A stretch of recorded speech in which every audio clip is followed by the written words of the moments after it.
वर्धमान महान जिन विचरे हमारे ध्यान।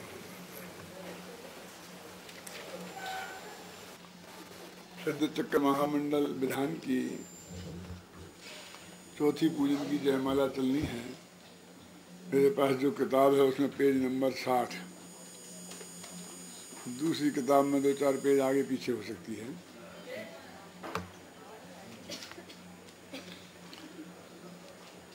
आज आवाज नहीं है,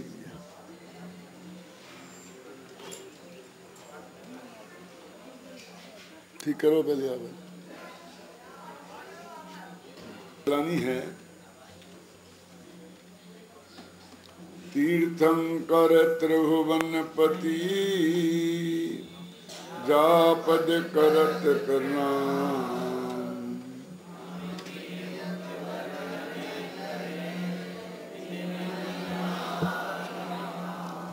कभी कह रहा है कि 3 लोक के नाथ जो तीर्थंकर हैं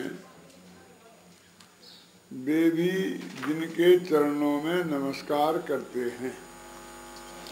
ध्यान रखना, ये अरहंत की बात नहीं है। अरहंत अवस्था में कोई किसी को नमस्कार नहीं करता। ये तीर्थंकर की बात है, जब तक केवल ज्ञान नहीं हुआ तब तक।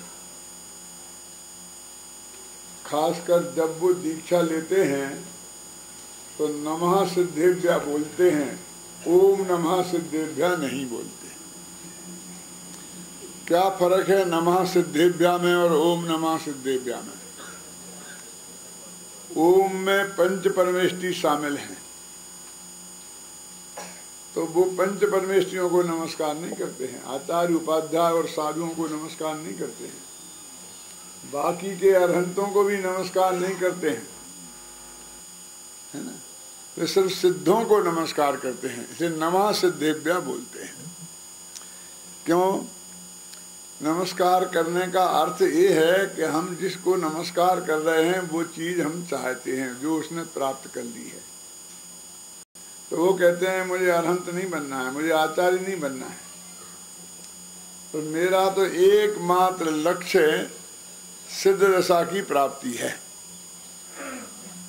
तो त्रिभुवन धनी 3 लोक के जीव जिन तीर्थंकरों को नमस्कार करते हैं, तीर्थंकर त्रिभुवन धनी जापद करत प्रणाम, जिनके चरणों में नमस्कार करते हैं, वे तीर्थंकर भी आपकी महिमा का वर्णन नहीं कर सकते। हम की मुख वर्णन करें तिन महिमा अभिराम। उन सिद्ध भगवान की महिमा का वर्णन हम कैसे कर सकते हैं? कि नहीं कर सकते हो तो तुम्हें कौन बाध्य कर रहा है कि तुम उसे करो ही?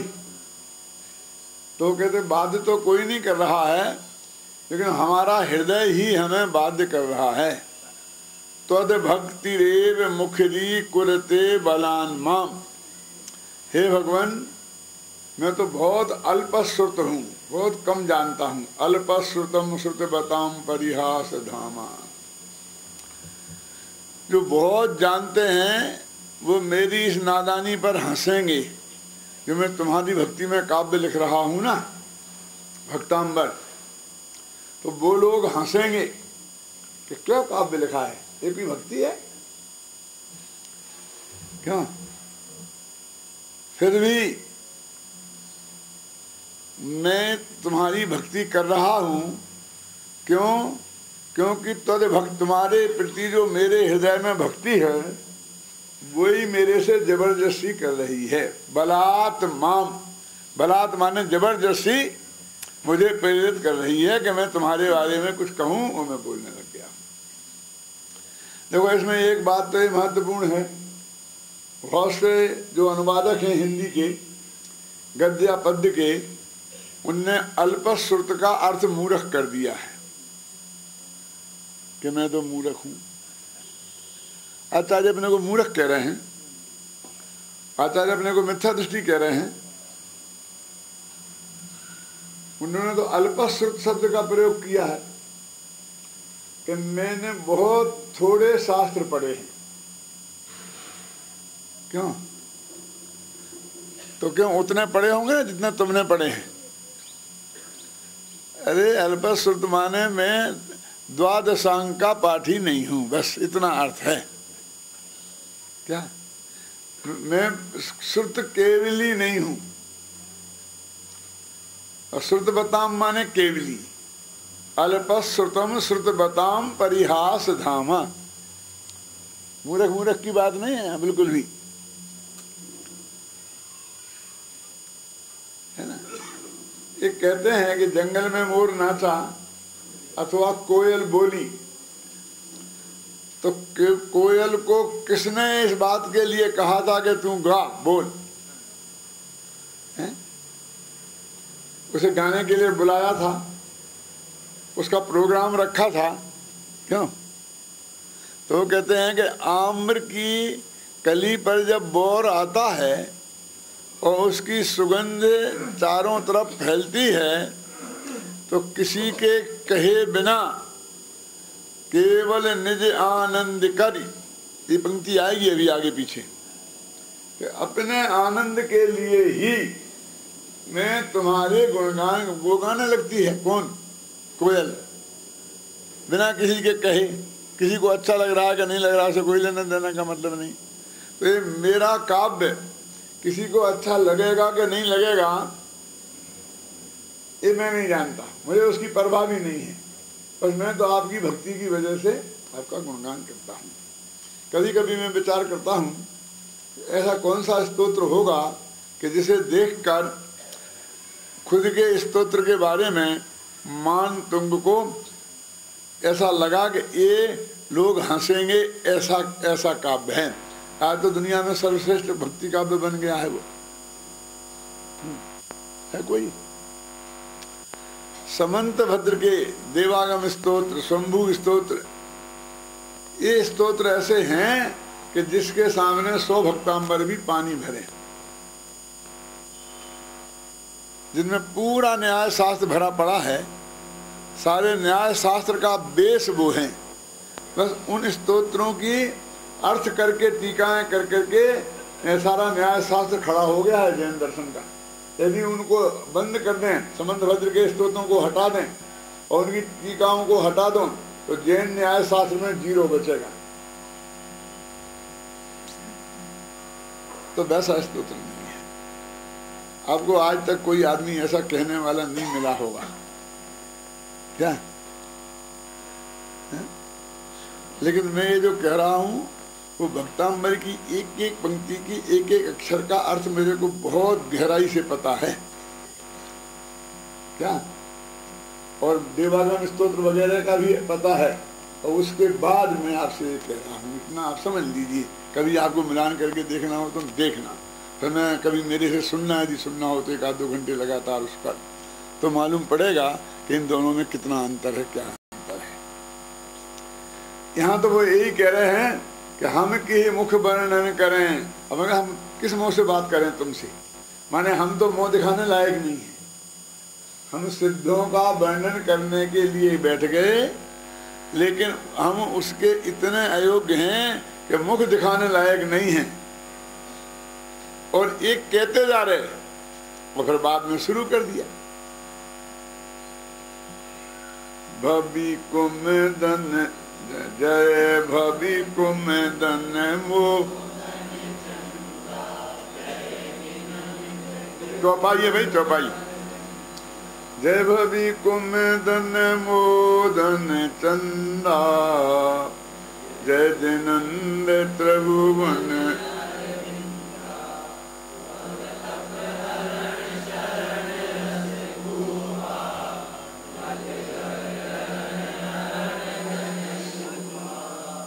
ये वो जयमाला है जिसे हम पहली जयमाला के बाद दूसरा नंबर दे सकते हैं उत्कृष्टता की दृष्टि से। सर्वोत्कृष्ट तो पहली जयमाला ही है। कौन सी है पहली जयमाला? जिसमें क्या बताया था? सब मत बोलो। क्या बताया था कि ये आत्मा, साधारण आत्मा, मिथ्या दृष्टि आत्मा, वहां से लेकर सिद्ध दशा को कैसे प्राप्त होता है, जिसमें ये वर्णन किया था बिल्कुल बाकायदे गुणस्थान परपाती से वो पहली जयमाला सर्वोत्कृष्ट है। इस चौथी नंबर की जयमाला को दूसरा नंबर दे सकते हैं। अब क्यों दे सकते हैं तो आगे अभी आएगा तो आपको ख्याल में आएगा कि दुनिया में सूर्य और चंद्रमा इस सबसे बढ़िया कांतिमान पदार्थ माने जाते हैं, है ना, सूर्य और चंद्रमा। तो कहते हैं हे भगवान तुम चंद्रमा हो और तुम सूरज हो। तो चंद्रमा क्या करता है? देखो, एक होते हैं कमल और एक होते हैं कुमुद। नाम सुना कभी? ये कमल के ही दो भेद हैं। तालाब में जो कमल होते हैं ना, उन्हीं के दो भेद हैं। तो जो दिन में तो अस्त हो जाते हैं, उनका फूल मुरझा जाता है, बंद हो जाता है, और रात में चंद्रमा के उगने पर खिलते हैं, उन्हें बोलते हैं कुमुद। और जो रात में अस्त होते हैं और सूरज के उगने पर खिलते हैं, उन्हें बोलते हैं कमल। अरविंद, समझे ना? तो कहते हैं हे भगवान तुम चंद्रमा हो। क्यों हो? कि भव्य जीव रूपी कुमुदों को खिलाने वाले चंद्रमा हो। जैसे वो चंद्रमा कुमुदों को खिला देता है, तो तुमने भव्य जीव रूपी कुमुदों को खिला दिया। तुम्हारी दिव्य ध्वनि खिली थी, और तुम्हारे स्वरूप का चिंतन करते हैं तो उनके चित्त प्रसन्न हो जाते हैं। किनके? भव्य जीवों के। तो यदि भव्य जीव यदि कुमुद हैं तो तुम चंद्रमा हो। और दिनंद त्रिभुवन अरविंदा, और तीन लोक के तुम सूरज हो। सूरज का क्या काम है? सारी दुनिया को प्रकाशित कर देता है। सारी माने तीन लोग, मध्य लोक जो दुनिया हमें अभी दिखाई दे रही है ना, सूरज का प्रकाश वहीं तक जाता है। लेकिन हे भगवान तुम ऐसे सूरज हो कि जिसका प्रकाश तीन लोक में जाता है, समझे ना? त्रिभुवन अरविंदा, तीन लोक में जो कमल हैं उन कमलों को तुम खिलाने वाली हो। आ गया ना? तुम चांद भी हो और तुम सूरज भी हो। भव्य जीव रूपी कुमुदों को खिलाने के लिए चंद्रमा हो, और तीन लोक में जो अरविंद माने कमल हैं उनको खिलाने में समर्थ तुम सूरज हो। सूरज भी तुम ही हो और चंद्रमा भी। जगत में जितने पदार्थ महिमावंत हैं वो सभी महिमावंत पदार्थों की उपमा रूपक सिद्ध भगवान पर उन्होंने घटित किया है। हुआ ना? जय भवि कुमदन मोदन चंदा, और जय जिनंद त्रिभुवन अरविंदा, भव तप हरण शरण रस कूपा, मद ज्वर जरन हरण घन रूपा।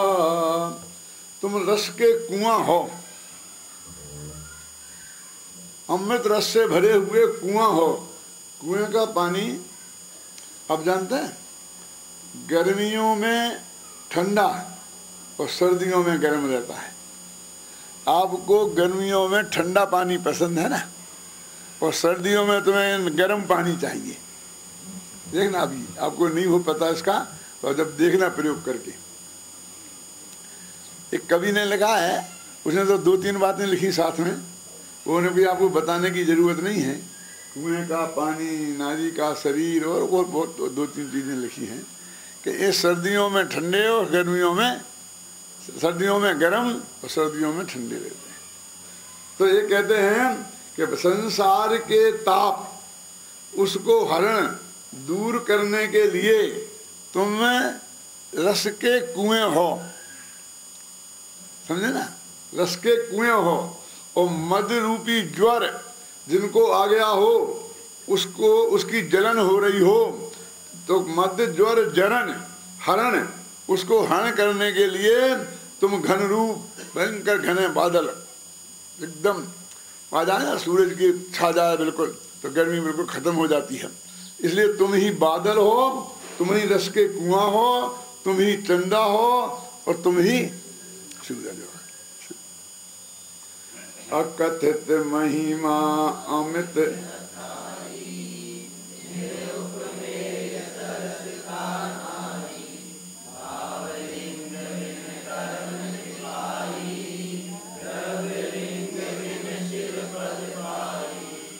भगवान तुम्हारी महिमा वाणी से कही नहीं जा सकती, अकथित है ना। और अमित है, जिसका कोई पार नहीं है। मित माने सीमा, सीमा नहीं है तो असीम है। और अथाई, जिसकी थाह नहीं पाई जा सकती है, इतनी गहरी है। समुद्र, समुद्र कितना गहरा है कि अथाह है। तो तुम कितने इतने गहरे हो, समुद्र हो, तुम ज्ञान के सागर हो कि तुम्हारी गहराई को कोई नाप नहीं सकता। तुम इतने लंबे चौड़े हो कि तुम्हें कोई सीमित नहीं किया जा सकता, तुम्हारी महिमा को। और वाणी से कही भी नहीं जा सकती है। कैसी महिमा है तुम्हारी? अकथित महिमा अमित अथाई। और निरूप में, जिसे कोई किसी की उपमा नहीं दी जा सकती है। और सरसता नहीं, उसके समान कोई है ही नहीं इस जगत में, है ना। अब ये जो पंक्तियां शुरू होती हैं यहाँ से, ये 5-6 पंक्तियों का इकट्ठा अर्थ होगा, कम से कम 4 महिमा, 5 पंक्तियां तुमको एक साथ पढ़नी पड़ेंगी तो इनका अर्थ समझ में आएगा। पढ़ो। भावलिंग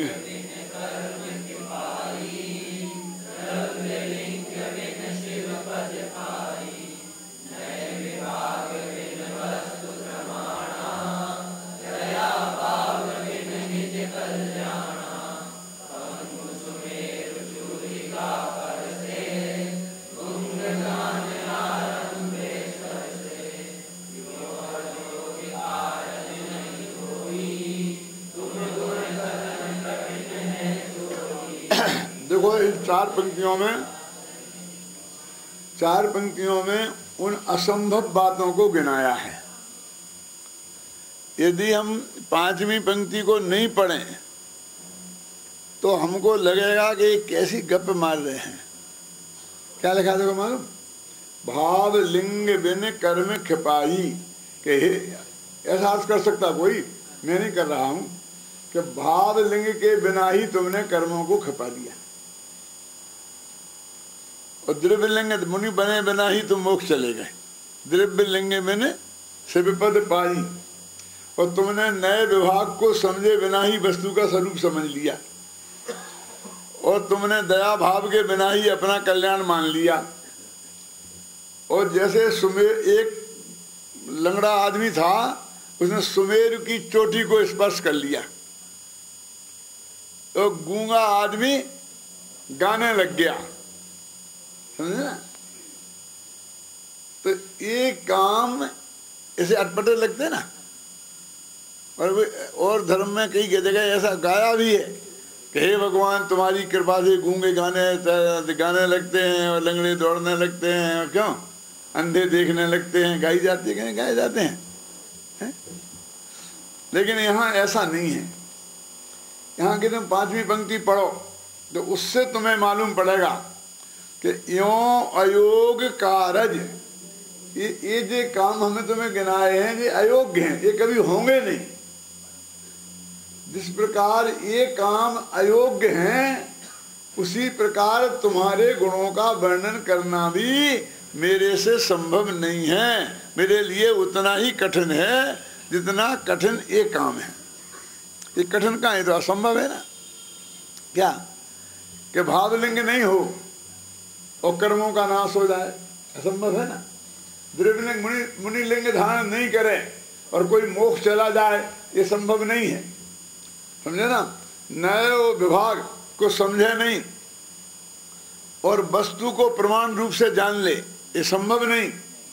और जो निश्चय दया है ना, तो मजी ने लिखा ना कि राग भाव के माध्यम से अपने शुद्धोपयोग रूप प्राणों का जो घात करता है, उसको इसका विचार ही नहीं है। जीव दया करना ना। जीव दया का मतलब क्या होता है खबरा जी? बोलना नहीं कि सब जीवों पर दया करना। सब जीवों पर बताओ ना 2-4, गाय भैंस कुत्ता बिल्ली कीड़े मकोड़े, सब पे करना ना। अड़ोसी पड़ोसी सब पर दया करना। क्यों? लेकिन उस सब में तुम शामिल हो के नहीं, कि अपने पे दया करना है कि नहीं करना रतनलाल जी साहब, ये तो हमने आज तक सोचा ही नहीं था। जब जब हमने दया करने की बात आती थी तो हमें दूसरे जीव ही दिखाई देते थे कि हमें उन पे दया करनी चाहिए। तो कहते क्यों भैया, कि वे दूसरे जीव दुखी हैं, इसलिए उनको पे दया करके उनको दुख दूर करने का प्रयत्न करना चाहिए, ठीक है ना। तो तुम दुखी नहीं हो, कि तुम कम दुखी हो, तो दूसरों का दुख दूर करना चाहिए, तो अपना दुख दूर करना चाहिए कि नहीं।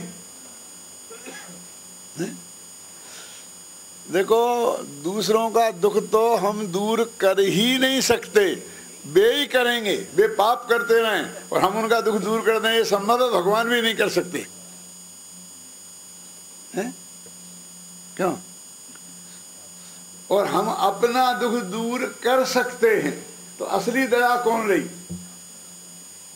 तो हम अपना दुख दूर कर सकते हैं ना, तो जो हम कर सकते हैं उसी काम करने का उपदेश दिया जाना चाहिए ना।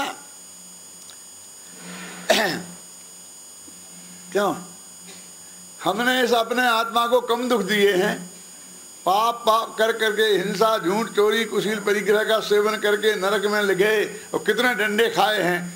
किसी ने भेजा था? क्यों? कि हमने ही की थी वो गलती। तो अब कहते हैं इस भगवान आत्मा पे दया करो जरा, बहुत तकलीफ भोग ली इसने, तो इस पे दया करने के लिए क्या करना पड़ेगा? 1 लाख 2 लाख रुपए जितना देना हो हम दे सकते हैं। क्यों? और तुम्हें दूसरों की दया करना है और दूसरों का माल ही देना है। 1 लाख 2 रुपए क्या तुमसे पर द्रव्य है क्या? नहीं हो कि दूसरों का, हम तो अपने दें, तुम्हारे हैं ही कहाँ वो। दूसरों की करना और दूसरे के माल से करना, अपनी बातें ही नहीं करते हैं। तो उसमें लिखा है मोक्ष मार्ग प्रकाशक में, निश्चय दया क्या है? कि हमने अपने शुद्धोपयोग रूपी प्राणों को घात किया है, आज तक अपने आत्मा की सुध ही नहीं ली, तो उसकी अब सुध लो, बस एक दफे उस पर निगाह डाल लो, यही अपने आत्मा की दया है, इससे ही तुम्हारे अनंत दुख दूर हो जाएंगे। कोई ज्यादा कुछ करने की जरूरत नहीं है, एक दफे निगाह डाल लो। क्यों? सारे जगत से दृष्टि हटाकर इस भगवान आत्मा को दृष्टि ले लो, इसका नाम है स्वदया। जहाँ जहाँ जैन धर्म में दया की बात आवे और उसे करने का उपदेश दिया जाए तो ये निश्चय दया समझना। और जहाँ कहीं ये कहा जाए कि दया किसे कहते हैं, कि दूसरों के दुखों को देखकर जो उसे दूर करने के रूप जो दुख का परिणाम होता है उसे दया कहते हैं, वो समझ लेना वो व्यवहार वाली दया है। वो दया आचार्य रामचंद्र शुक्ल उस दया तक पहुंच सकते हैं, वो जैनियों की जो दया है उस तक पहुंच ही नहीं सकते। हमारी दिक्कत ये है, जब हम ये कहते हैं प्रवचन सार की 86वीं गाथा में कि करुणा का अभाव धर्म है, तो लोगों की समझ में ही नहीं आता है कि नहीं साहब करुणा भाव धर्म है, तो लगा लो कोई दिक्कत नहीं, लेकिन वो करुणा भाव लगाना हो तो ये करुणा लेना, और करुणा का अभाव लगाना हो तो वो करुणा लेना। तो दया भाव बिन निज कल्याण लिखा ना, वो लोग वो जो दया है उसे तो पर का कल्याण होता, तेरा कहाँ होता। तूने दया करके 100-200 रुपया किसी को दे दिए तो किसका कल्याण हुआ, है ना। दया भाव के बिना अपना कल्याण जैसे नहीं हो सकता। और जैसे कोई लंगड़ा आदमी सुमेर पर्वत सबसे ऊंचा माना ना, 1 लाख वजन ऊंचा, उसकी चूली का माने ऊपर का हिस्सा उसे स्पर्श नहीं कर सकता। जैसे गूंगा आदमी गा नहीं सकता, यों अयोज कारज नहीं होई, जिस प्रकार ये कार्य अयोग्य हैं जो कभी होंगे नहीं, इसी प्रकार हे भगवान तुम गुण कथन कठिन है सोई, तुम्हारे गुणों का कथन करना उतना ही कठिन है। वे तो असंभव कार्य हैं सब। यहाँ तो कह रहे कठिन है, वास्तव में बात तो असंभव की है, हैं? क्या करें भाई, कैसे कि सर्व जैन शासन जिन माही, क्या कह रहे हैं कि जो द्वादशांग वाणी है ना, अपनोक्त अक्षर हैं, कितने हैं, 2 को 64 बार लिखो और गुणा गुणा करते जाओ, और वो जितने अक्षर हैं वो अपनोक्त अक्षर कहलाते हैं। जितने अक्षर द्वादशांग में हैं अंदाज लगाओ। आचारांग में 18,000 पद, सूत्रकृतांग में 36,000 पद, कुल कितने पद हैं द्वादशांग वाणी के, और एक पद कितना लंबा चौड़ा है ना, वो सब तो उसमें पढ़ लेना, इसे प्रवीण से समझ लेना क्या कि इतने सारे अक्षर मिल जाएं तो भी तुम्हारे गुणों के अनंत में भाग को का वर्णन नहीं कर सकते। बोलो आप समझ लो क्या हालत है तुम्हारी, क्या लिखा ना, सर्व जैन शासन जिन माही, भाग अनंत धरे तुम नाही। वो सारा दिन शासन तुम्हारी स्तुति करने में लग जाए तो तुम्हारे जितने गुण हैं उनके अनंत में भाग का भी वर्णन नहीं कर सकते, इतने गुण तुम में। गोखुर में नहीं सिंधु समावे, बायस लोक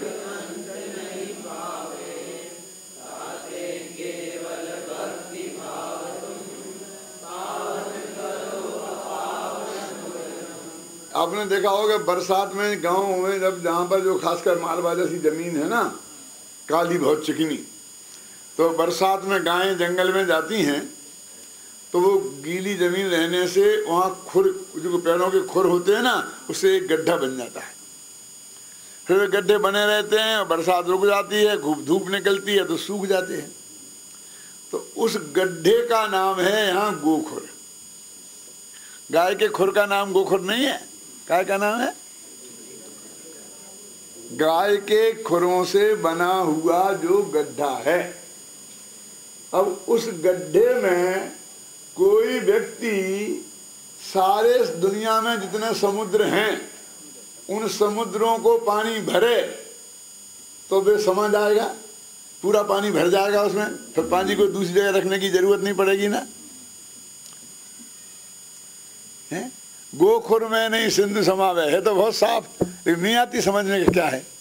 हम गाय के खुर में कैसे सिंधु सिंधु क्या लेना देना, लेकिन गाय का खुर का मतलब है, समझे ना, गाय के खुर से बने हुए वो गड्ढे, उनमें जैसे समुद्र नहीं समा सकता है, ऐसी मेरी बुद्धि तो गाय के खुर के समान है और तुम्हारे गुण समुद्र के समान है।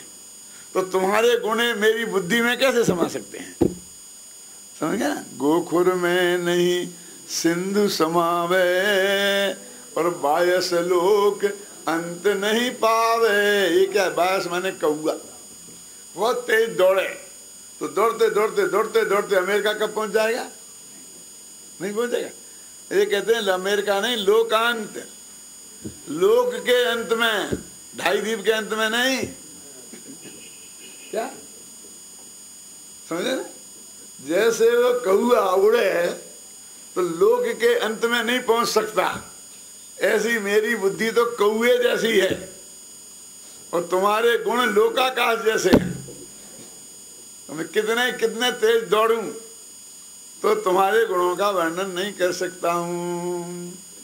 गोखुर में नहीं सिंधु समावे और बायस लोक अंत नहीं पावे। ताते केवल भक्ति भावे तुम पावन। इसलिए मैंने तो सिर्फ भक्ति से तुम्हारे गुणों को कुछ करने की कोशिश की है। वो सिर्फ इतनी सी बात है कि मेरा हृदय पवित्र हो जाए। तुम्हारे गुणों का वर्णन मैं कर दूंगा, इसके लिए मैं ये कुछ नहीं कर रहा हूँ। तो दरिया के पानी में मैं तो सिर्फ अपने हाथ धोने की कोशिश कर रहा हूँ। दरिया के पानी को उछीलना है, कहते हैं ना, तो ऐसा उछील करके मैं दरिया को खाली करने की कोशिश नहीं कर रहा हूं। मैं तो सिर्फ अपने हाथों को थोड़ी ठंडक पहुंचाना चाहता हूं, बस इतनी सी बात है। कोई कहेगा तुमने ये छोड़ दिए, तुमने वो छोड़ दिए, तुमने ये छोड़ दिए, और ये नहीं कहना चाहिए थे, वो कहना चाहिए थे, और ये तो निश्चय से, ये तो व्यवहार से, पंडितों को लड़ने देना। मेरा कोई ठेका नहीं है कि मैं अनंत के गुणों का वर्णन कर दूंगा, सबका कर दूंगा, आधे कर दूंगा, पूरे कर दूंगा, और जो उनमें नहीं है उनको नहीं कहूंगा, तो सब कहूंगा। क्यों? कि मेरा उद्देश्य उनके गुणों का कथन करना है ही नहीं। मेरा उद्देश्य तो अपने अपने चित्त को पवित्र करना है। देखो है ना, पावन करो अपावन और हमारा जो चित्त अपवित्र है वो पवित्र हो जाए। क्यों हो जाता है ऐसा कहते हैं? पढ़ो।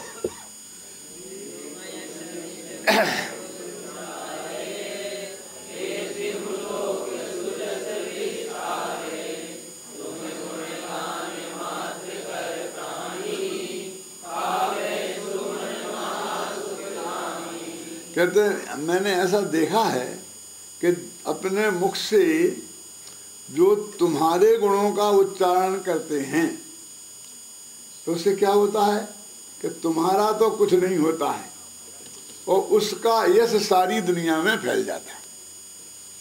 श्री कृष्ण की भक्ति सूरदास ने कही, श्री कृष्ण का क्या हुआ? सूरदास भक्ति नहीं करते तो श्री कृष्ण बिना भक्ति के रह जाते कि सूरदास का नाम हो गया। क्यों? तुलसीदास रामायण नहीं लिखते तो राम का कहानी कोई जानता ही नहीं। क्यों? तुलसीदास अमर हो गए। क्या हम समय सार पर कुछ नहीं लिखते, नहीं बोलते तो समय सार बिना बोला रह जाता? 2000 वर्ष से भी तो लोग उससे आत्मकल्याण करते आ रहे हैं ना। क्यों? दूसरों का आत्मकल्याण होगा इसलिए हम समय सार की टीका लिखते हैं। क्यों मूर्खता की बातें करते हो? अरे भाई हम तो अपने निरंतर हमारा चित्त उसमें लगा रहे और जीवन भर अंतिम समय तक समय सार ही दिखता रहे इसलिए लिखते। उनके लिए लिखते ही नहीं। हमें तो अच्छी नहीं लगी, नहीं लगी, हमें क्या कहना तुम्हारी अच्छी से?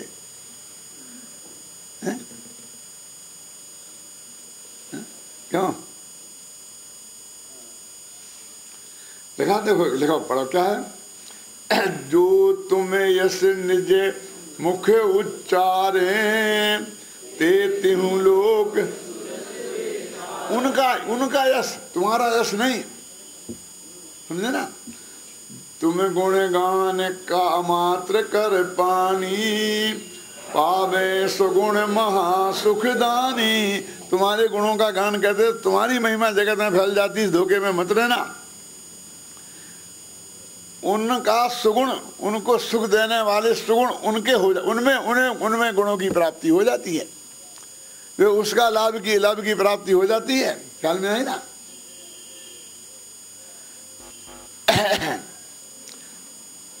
जिन चित ध्यान सल ले तुम धारा।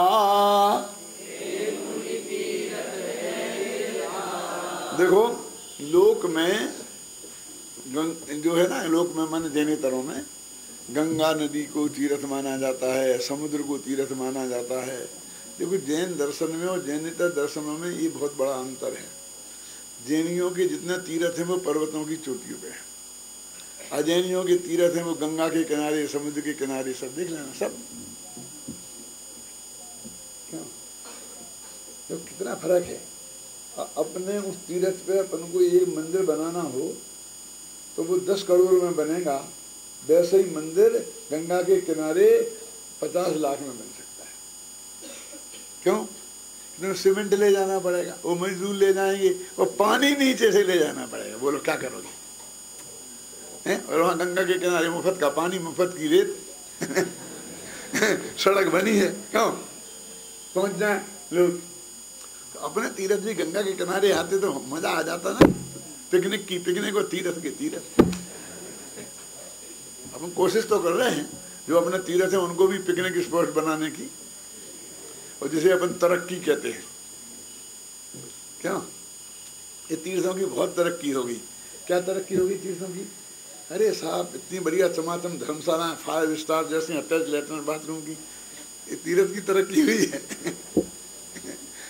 क्यों तुमने कर दी कि भगवान वहां पार्श्वनाथ खड़े होकर के वहां से मोक्ष गए, तो उनने उसे तीर्थ बनाया कि तुमने तीर्थ बनाया? तुम्हारे लेटरिन बाथरूम से तीर्थ बनते हैं? तुमने तीर्थों को गंदा किया भले आदमी। कैसा वो लोगों पर जाते हैं, चाहे यहाँ पेशाब कर देते हैं तो 10-5 लेटरिन बाथरूम बना दो ना टोंक पे 10-5 टोंकों पे, तो तुम और क्या बनाओगे?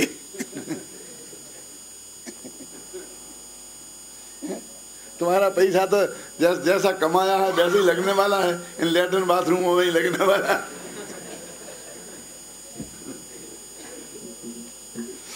लिखा देखो क्या अपन क्या पढ़ रहे थे कि हे मुनिराज, जिन मुनिराजों ने तुम्हारा अपने ध्यान में तुम्हारा ध्यान करके तुम्हारा ध्यान रूपी पानी अपने चित्त में धारण किया, तो जिनने चित्त ध्यान सलिल, सलिल माने होता है पानी, तुम धारा तुम्हारा ध्यान रूपी पानी जिनने अपने चित्त में धारण किया, ते मुनि तीर्थ हैं निर्धारा, वे मुनिराज तीर्थ बन गए।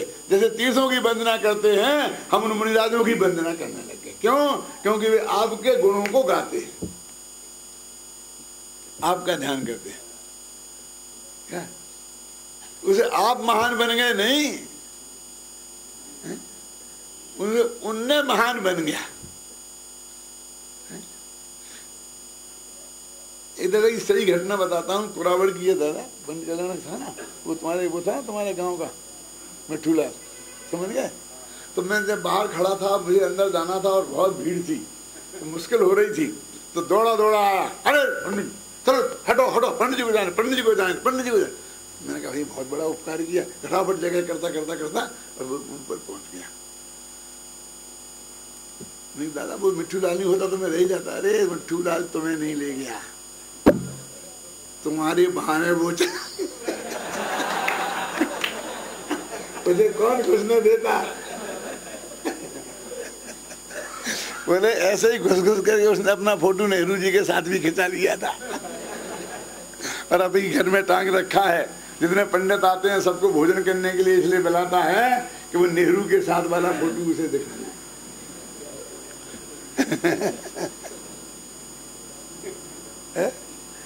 नाम लाभ लेके बता रहा हूं मैं, ऐसा नहीं।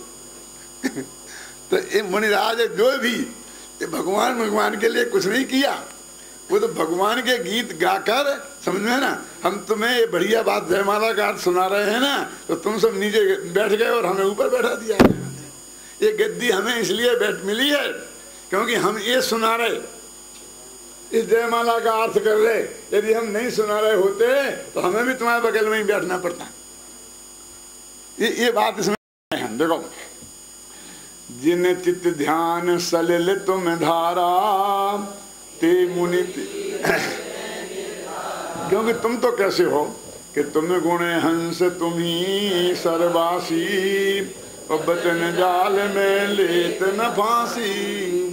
लोगों हंसों को पकड़ने के लिए कुछ लोग जाल बिछाते हैं, तो हंस रहते हैं मानसरोवर में, और मानसरोवर में हंसों को पकड़ने के लिए वे जाल बिछाते हैं, लेकिन वे हंस पकड़ में नहीं आते हैं। तो क्या कहते हैं कि तुम गुण हंस तुम ही सर्वासी, कि तुम्हारे गुण तो हैं हंस। सिद्ध भगवान के गुण क्या है? और तुम हो मान सरोवर। क्या? तुम गुण हंस तुम ही सर्वासी, उसी तुम्हारे ही तालाब में, तुम्हारा आत्मा है तालाब और तुम्हारे गुण हैं हंस। तो तुम्हारे गुण कहाँ रहते हैं? कि तुम्हारे आत्मा में। जैसे हंस मान सरोवर में रहते हैं, ऐसे ही तुम्हारे गुण रूपी हंस तुम्हारे आत्मा रूपी मान सरोवर में रहते हैं।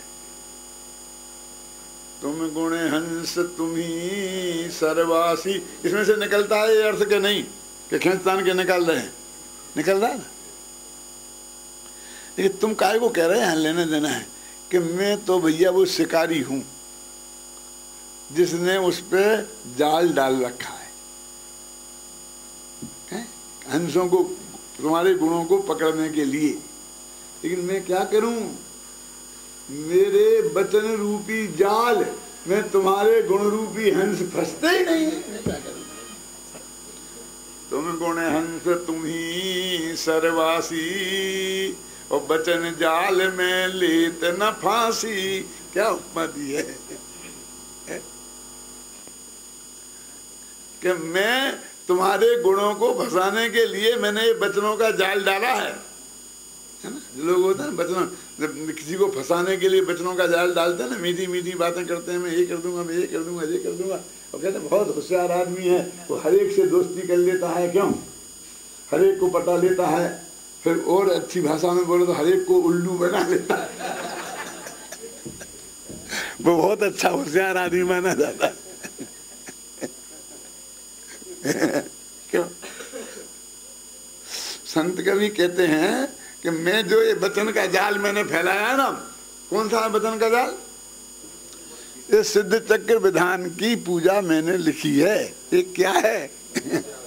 ये वचनों का जाल है जो मैंने तुम्हारे आत्मा रूपी मान सरोवर में तुम्हारे गुण रूपी हंसों को पकड़ने के लिए डाला है। लेकिन आज तक एक गुण भी मेरी पकड़ में आया नहीं है ना। मार्मिक जयमाला है, साहित्यिक है कि नहीं है, आध्यात्मिक है कि नहीं है कुछ गहराई? लाओ कोई दूसरी पूजन जिसमें ऐसा माल भरा पड़ा। तुम गुण हंस तुम ही सर्वासी, और वचन जाल में लेत न फांसी। जगत बंधु गुण सिंधु दयानिधि,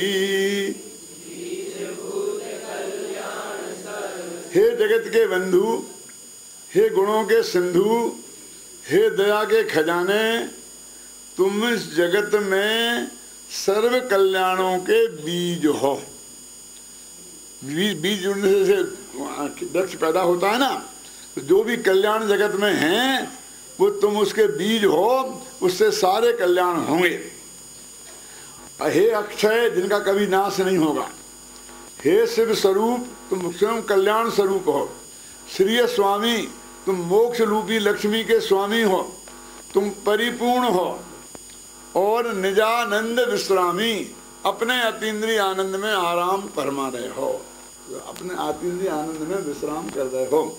ऐसे हे सिद्ध भगवान, शरणागत सर्वस्व सुहित करे, जन्म मरण दुख आदि व्याधि। शरण में आए हुए जो जीव हैं उनका सर्वस्व क्या है, उनका हित क्या है कि जन्म मरण और दुख आदि और व्याधि इनको तुम हरण कर लो, यही उनका ये सबसे बड़ा हित है। संत कवि कहते हैं कि मैं तुम्हारे भक्ति का अनुरागी होकर निश्चय से अजर अमर पद का भागी हो जाऊंगा। देखो ना, संत भक्ति तुम हो अनुरागी, और निश्चय अजर अमर पद भागी। जय जय सुख सागर,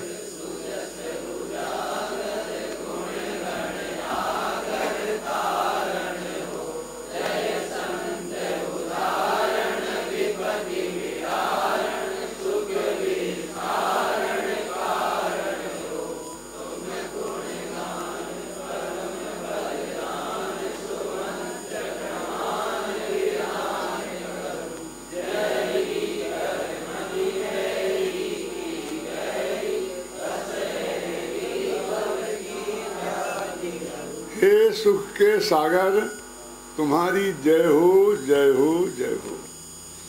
सुजस उजागर, तुम्हारा यश कोई छिपा हुआ नहीं है, सारी दुनिया के सामने उजागर है। उजागर तो समझते हैं। और ये गुणगण आगर, ये गुणगण आगर क्या है? ये तो आगार माने घर होता है। अनंत गुण तुम में भरे हुए गुणों के घर हो। और एक आगर होती है, आगर बुंदेलखंडी लोग जानते होंगे, ये जो अपन अंदर से कबाड़ बंद कर लेते हैं ना, अब वो सांकल लगाते थे ना, पुराने जमाने में उसे आगर बोलते थे। अभी भी बोलते होंगे। क्या बोलता है, क्या बोलता है? आगर। आगर, आगर लगा दी अंदर से। एक बेड़ा होता था, लकड़ा लगा देते थे बेड़ा, और जो वो सांकल होती थी उसे आगर। तो कहे तुम्हारे सारे गुण तुमने भर दिए और फिर आगर लगा दी, निकल के कोई बाहर न चला जाए, हैं? क्या गुण गण आगर आ गए। हे भगवान तुम ही संसार से पार करने वाले हो। संत कवि कहते हैं कि हे भगवान, सिद्ध भगवान तुम संतों का उद्धार करने वाले हो, विपत्तियों को विदारण मन दूर करने वाले हो। विदारण में कहते विदारण कर दिया, तीर फाड़ दिया। और सुख निस्तार विस्तार, सुख का विस्तार करने वाले हो, और इस सुख के कारण भी तुम ही हो। तुम्हारे गुणगान करने का फल यह है, ऐसा जानकर मंत्र प्रमाण, मंत्र प्रमाण माने अत्यंत संक्षेप में, जो मंत्र माने होता है संक्षिप्त कथन। ये नमोकार महामंत्र, मंत्र क्यों मालूम? 3 चीजें होती हैं, मंत्र, तंत्र और यंत्र। सुना होगा कि नहीं होगा? वही मंत्र से बना है मंत्री, और तंत्र से बना है तंत्री। गुजरात में होते हैं तंत्री, यहाँ नहीं होते, अपने यहाँ नहीं होते हैं। वो संपादक को तंत्री बोलते हैं, अखबार के संपादक होते हैं ना, उन्हें तंत्री बोलते हैं गुजरात में। कौन? मंत्र, तंत्र और यंत्र, यंत्र यंत्री। तो देखो मंत्र क्या है कि कोई बहुत बड़ी भावों को बहुत छोटे अक्षरों में समाहित करके और उसे सुरक्षित कर देना, क्योंकि बहुत बड़ी बड़ी चीज़ें सुरक्षित नहीं की जा सकती हैं, उन्हें याद नहीं रखा जा सकता है। जैसे हमने कहा ओम, तो ओम में पंच परमेष्ठी शामिल है। अब हमने ये समझ लिया कि ओम माने अनंत सिद्ध आचार्य उपाध्याय और साधु, तो वो मंत्र हो गया, क्योंकि अत्यंत संक्षेप में हमने उसे एक शब्द में खा लिया ना। अब वो मंत्र क्यों कि हमने आपको सबको बता दिया, अपने अपने लोगों को, तो हम ओम बोलेंगे वो तुम समझ जाओगे, है ना। तो जो विचार करके मंथन करके अति संक्षिप्त में अपने विचारों को सुरक्षित करना, उसका नाम है मंत्र। और उसी से मंत्री, अपन बोले मंत्री का क्या विचार करता है, निश्चय करता है, फिर अपनी सब नीति रीति नक्की करता है। अब फिर यंत्र क्या है? यंत्र माने उसको व्यवस्थित रूप से लिखना। आपने देखा ना, तुम्हारे यंत्र रखा, उसमें क्या लिखा, देखा करी क्या लिखा जाता है? क्या करना, पंडित लोग लिखवा देते हो तुम, वो कार्य मंत्र लिखा है, कुछ नहीं है क्या? उन्हीं चीजों को ताम्र पत्र पे ऐसी करके सुरक्षित भूल ना जाए द्वारा। अब ऐसा बनाते हैं गोल गोल, फिर यहाँ से गिनो तो भी आ जाता, यहाँ से गिनो तो राम आ जाता, यहाँ से गिनो तो राम आ जाता, ऐसा होता कि नहीं होता?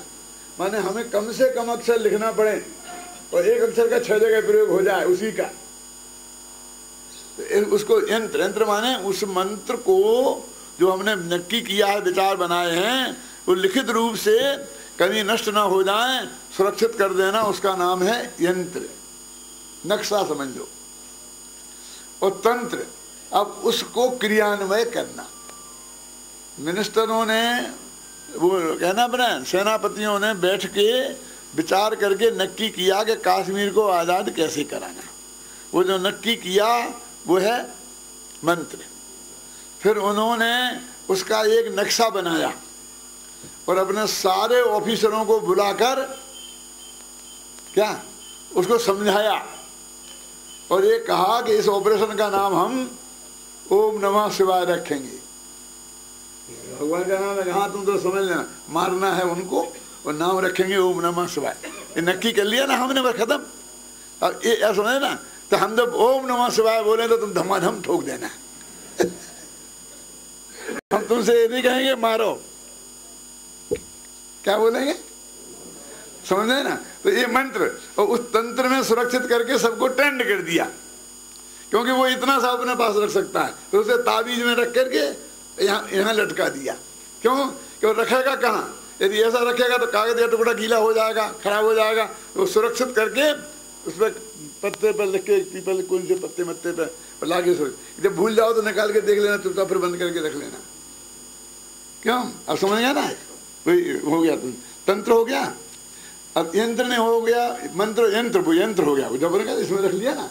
अब तंत्र क्या है? अब उसका क्रियान्वय करना। हम बोलेंगे ओम तो तुम्हें वो छोड़ देना, क्या नाम मिसाइल छोड़ दे, ढाक देना। हम बोले वो नमावा सुबह है, उससे कहने देना को ठका देना है? क्या समझना ना? ये है तंत्र, मैंने व्यवस्था को व्यवस्थित कर दिया।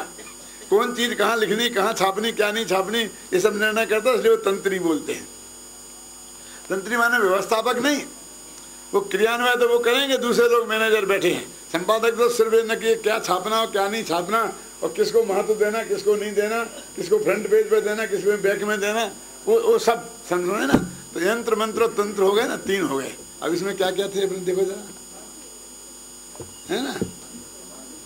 मंत्र प्रमाण, बस जो तुमने नक्की की उसके प्रकार में विधान, जो शास्त्र में नक्की है कि ओम शब्द के में पंच परमेष्ठी होते हैं, असिया उषा में पंच परमेष्ठी होते हैं, उसके अनुसार मैंने ये विधान यहाँ पर किया है, ख्याल में है ना। और जब जो कर्म रूपी शत्रु हैं उनके जहर को उतारने वाली, संसार की व्याधि को हरण करने वाली ये तुम्हारी भक्ति है, इसकी मैं चर्चा करता हूँ।